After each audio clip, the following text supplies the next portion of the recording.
In this lesson, we'll move on to look at the transparent options and translucent options that we have for creating materials. So let's jump right in by creating a very basic transparent material. So in order to do this, what I'm going to do is take my diffuse and my specular amounts and just turn them all down to 0%. So let's put diffuse amount at 0, specular and Fresnel at 0. Now, oftentimes, transparent materials are going to still have some degree of specularity, reflection, and even sometimes a bit of diffuse amount, though usually not as much.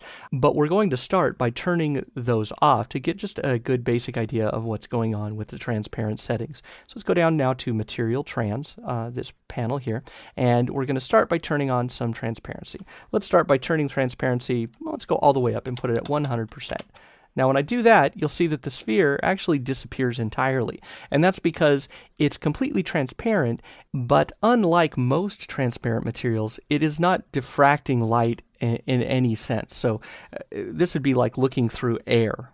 We don't have any kind of refraction going on. If you look through plastic or some glass of some type or a crystal, you'll see that light is actually refracted and it's bent as it goes through the surface. So let's start here then by changing our refractive index. Now, a refractive index is a real-world number that is governed by the type of material that you're working with. So let's click here on this little arrow to the right-hand side of refractive index, and you'll see that a refractive index of 1.0 is essentially the same as air. So it doesn't bend light at all, so we won't see it. Now, we have other options here, and you can actually key in any number that you would like manually, but you can get a better idea of your actual material by using a preset value here. So the value of water is 1.33. So if I put in 1.33 and let this go, we'll see that now that we actually see the sphere again, and we see two things happening. First is that we see that the light that's coming through here, or the view of what's behind here, is being bent because the light is actually bending as it goes through this surface. All of these spheres are actually solid objects. We'll take one of them and create something more like a lens as we get moving, but for right now, they're all going to be solid spheres. And the other thing that we see going on, besides the bent light coming through here, is that we start to see the light focus on the bottom of the object. And this kind of thing is something that we'll see with transparent objects as the light is focused at certain areas as it moves through the object. Now, this with our detail set at a fast level is not going to be very accurate, but if we use other rendering types like a hybrid render or something like that, where we get more detail out of this, we'll actually see some real nice detail in the light patterns that are reflected through an object. But we'll look at that more when we look at rendering and lighting a bit later on. Okay, so this is going to be a very basic material here. Let's look at something a little bit different. I'm going to increase this to let's go up all the way up to 2.42, which is diamond. Now, with the diamond, you can see that we actually get, in essence, what is a complete flip in the light coming through here. So we're seeing a lot of these lights that are above being shown to us on the bottom, and this cavity area here where the wall recesses, we actually see that up on the top. So everything is inverted because the refractive index is so high.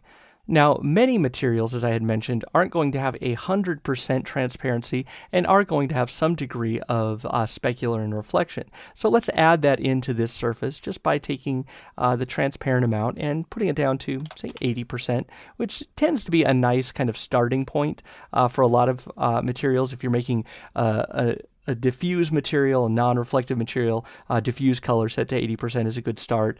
If you're making something like a chrome sphere that's very reflective, 80% is a good specular value to start out. Now, same thing with transparent. 80% is kind of a good place to start. Now, if you need more clarity, more transparency, you can ratchet it up from there, but 80% tends to be a good rule of thumb starting point. All right, so let's hop back over to the material ref, and I'm going to put in, again, our default values for specular and Fresnel, which are 4% and 100% respectively. I'm also going to turn my roughness all the way down to 0, just so we get some nice clear reflections, and it will make my preview render quite a bit quicker. All right, so now you can see that we have the reflection layered on top of our transparent, in this case, diamond material.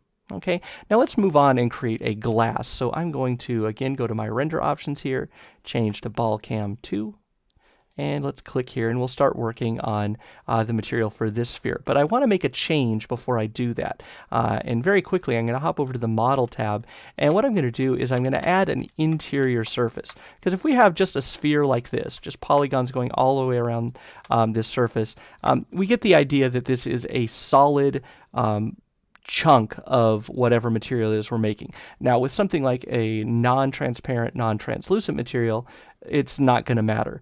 But with something transparent, we would see light pass through, and then it's also going to kind of bounce around. So what I'm going to do is I'm just going to copy these polygons, and I'm going to scale them inwards. And then I'm going to flip these polygons so that they're facing outwards. So let's press F. So now this is going to act as kind of the inner surface of the sphere.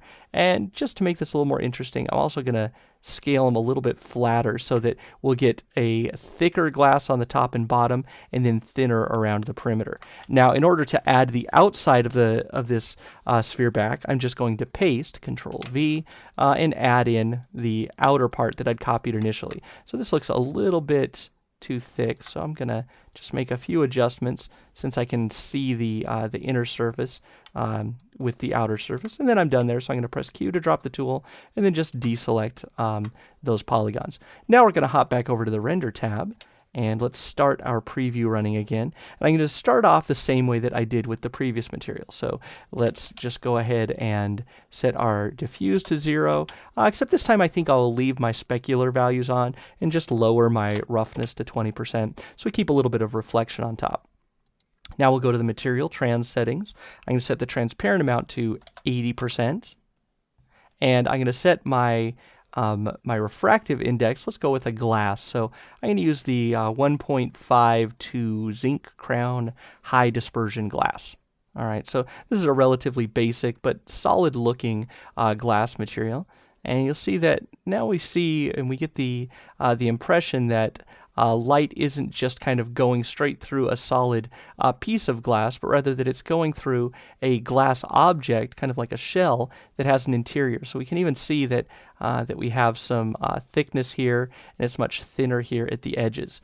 Now, this thickness of our transparent materials is going to be where an absorption distance will come into play. And this is going to be how much light can pass through a surface before we start to see the actual transparent color. Because as light is going through an object, if we see a color, it's because that color is being reflected back at us. All right, so let's go ahead and set our transparent color.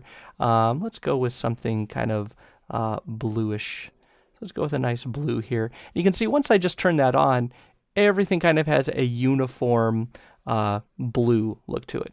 Okay, but if I change the absorption distance and increase it from 0, which is essentially just turning off the absorption calculation, if I increase this, we'll start to see some changes in the material. So let's start by setting the absorption distance up to something like 100 millimeters. All right, you see there's not a lot of change, though the blue does look a little bit lighter, and I'm going to increase this a little bit at a time. You'll see as I increase it, this blue color decreases, especially around the center of the object where the glass is at its thinnest. So let's go ahead and increase this a bit more. Let's go up to maybe 500 millimeters, so half a meter. And now at this point, we're really not getting much of the blue color here, but we get more as we look towards the top. So I'm going to make a little quick change to this very quickly. Let's hop back over to the Model tab, and I'm just going to hide the exterior for right now. And I'm going to scale this vertically so that it gets much thicker glass top and bottom while not impacting the sides. So then let's go ahead and unhide and hop back over to our Render tab. So again, I'm going to start this up, and you can see that we have our much lighter color here through the middle, but then very quickly it gets darker up through the top because we have now a much thicker surface that we're dealing with.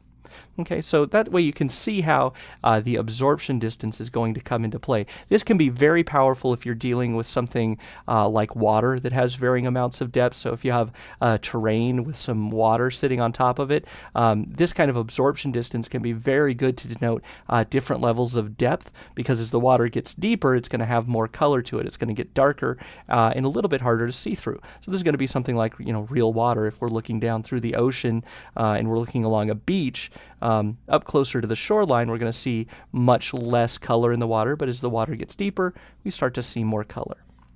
All right, so moving on, let's jump up to our ball that's up here in the top, and now we're going to look at translucent materials. So for this, I'm going to actually leave my default settings on this sphere, and I'm just going to leave my base color or my diffuse amount set to 80%, and I'm going to leave my, actually let's turn off, just so we can make this render a little more quickly, our specular amount. So now we're just dealing with, a basic diffuse sphere. Okay, so I'm going to set a color here, and let's make something like a shader for something like skin here. So I'm going to give this a very pale skin color. All right, so almost white. But then the color that we'll actually get out of this, and a lot of the pigment that we see in skin, a lot of the color that we see in skin is due to what lies underneath the surface of the skin. So for that, let's hop over to the material trans settings, and we'll look at our subsurface amount. So I'm going to take my subsurface amount, let's bump this up to, let's go for a medium value and just jump up to 50%. So with that done, you'll see that first we'll get a bunch of grain and noise across the surface of the sphere, but it looks much lighter. And that's because now, in addition to the contribution of what's on the surface, we'll also see the contribution of our subsurface color.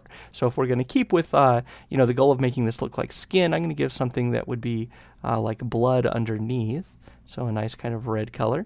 And now you can see that we get a lot more kind of rosiness to the actual color.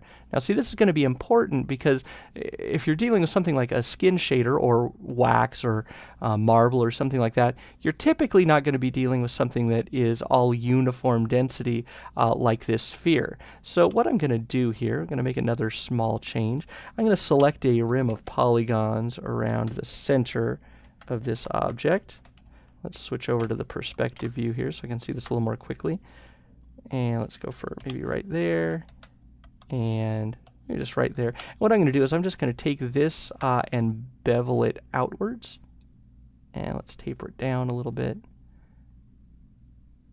So now we have a little bit of different varying amounts of thickness going on here. Yeah, here. So let's just go one step farther with that. And bevel this part out a little bit as well. And then I'm going to taper that down. So we get this kind of rounding out around the edges. All right, so now with this, we can actually explore some of the other options that we have with our subsurface settings. So by default, the scatter distance, so that's how far light is going to penetrate into the surface, is set at 5 millimeters, which is fairly small amount. It's half a centimeter, or even like a fifth or a quarter of an inch, so it's very thin, but you're going to get the idea of light kind of bouncing into the surface. Now as I increase this, let's go up to, let's just multiply that by 10 and go up to 50 millimeters. Now with that, you'll actually start to see more of this subsurface color in the thinner areas, though it doesn't really have as much impact here at the center where this is nice and thick. The maximum depth is the total distance that light can actually penetrate a surface at all. So with a distance setting of 1 meter, that's extremely high. I'm going to turn that down, and let's go to maybe 100 millimeters. And when I do that, you'll see that the areas here around the center of the sphere, where it's thickest, are going to lose some of the ruddiness that we're gaining out here. And the outer areas are still going to stay nice and pinky. Okay, so we have some nice options here for how this is going to work out. Now, one thing to note, and this is going to happen anytime you have somewhere where light is scattered at all. So that's blurry reflections. We can have blurry transparency. So with the refraction roughness, works just like roughness with blur. And here also with subsurface, anytime we see those kind of things, we'll also get a number of samples. Now, if you're working in the preview render, this isn't going to really affect this. But when you actually go to make a finished render, the number of samples is going to determine how high a quality your reflections, your transparency that has blurs on it, and also your subsurface textures are going to look. So the default of 64 is going to look pretty rough typically, but it will give you a good preview. As we increase this, we'll get finer levels of smoothness on any of those blurred or smoothed out settings, but at the cost to render time. So again, 64 is a good starting point, but it isn't going to be where you're going to end up if you're using this actual render button instead of the preview render. Okay, so let's move on and look at one last thing, that's going to be a luminous material. So I'm going to go to my render camera 4 for this last sphere that's sitting here in the corner, and let's select that. And now let's go ahead and make some changes here. So first off, I'm going to turn off all of my diffuse and everything else. And at this point, you may want to even move to a traditional shader, unless you plan to have something like a light bulb that perhaps you see a little bit of reflections at the edges. That may be a case where you want to leave this on the physically based shader, but for the most part, if we're just going to be casting light out of this object, we're not really going to see any of the details of reflectivity or the actual color of the surface. What we're going to see is the light that emits. So let's hop again over to our material trans, and I'm going to start by taking my luminous intensity and setting it up to 1. Okay, and when I can do that, you'll see that the sphere itself turns white, and it starts to cast light on its surroundings. So we see we've got white here, white all over the place. So now as I change my luminous color, I'm essentially tinting my light. So let's say we make this kind of a nice orange color. All right, actually let's go with green. I haven't done much green lately. So let's make this nice a green color here. And you can see that with our luminous intensity set to 1, we get nearly an exact match of our luminous color with the color that's on the actual sphere. If we increase the luminous intensity, we'll see less and less of that color here, but we'll see a greater increase in the amount of light that this surface is giving off. So let's start here. And actually, I'm going to switch over to our other render camera here. Let's just go out to our main camera where we can see all of our objects together. And let's now select that again. And what I'm going to do is increase our luminous intensity to 3. Okay, now with the luminous intensity set to 3, you'll see that we get much more light contribution in this little alcove, and we're getting more of a washed out green color on the sphere itself. But since we're increasing that luminous intensity, we can actually start to see now that green light is starting to spill out into the rest of the scene. So let's go up a bit more, and let's turn this up to 10. Now at 10, we really start to see the green casting out into the environment more. This cube right here underneath our first sphere is really starting to get quite a bit of a green cast on it, but the color of the sphere itself is becoming more and more washed out. And we're also seeing some bloom around the object itself, because these walls that are so close to it are really being very brightly illuminated by that green color. So just to drive this point home, let's go all the way up to a luminous intensity of 30. Now at this point we should see pretty much a white sphere because the luminous intensity is so bright that it's overriding the color. And we'll see we're getting some kind of weird hot spots and things here. But we'll see this green color is now spilling all the way out into the environment. So depending on the kind of lighting that you're choosing to use, you may want to have things with very high luminous intensities. And when we get into lighting and rendering, we'll look at that and how that plays out in the scene a bit more. But just know that at the default value or the low value of something like 1, you'll actually get your luminous color appearing on our object. And the more you increase that, the more your object object will get washed out, but the more the throw and intensity of the light will increase throughout your scene. All right, so that's pretty much everything that you're going to need to look at a basic level on the material trans, so for transparent, translucent, and luminous objects. And now we've looked at pretty much all of the basic categories of materials that you want to create. Next, we'll move on to start looking at how we add variation to the objects themselves so that across a surface we don't have just a single individual color or a single individual amount of transparency or reflectivity, but how we can modulate those using textures. That does it for this one. Thanks, and I will see you in the next lesson.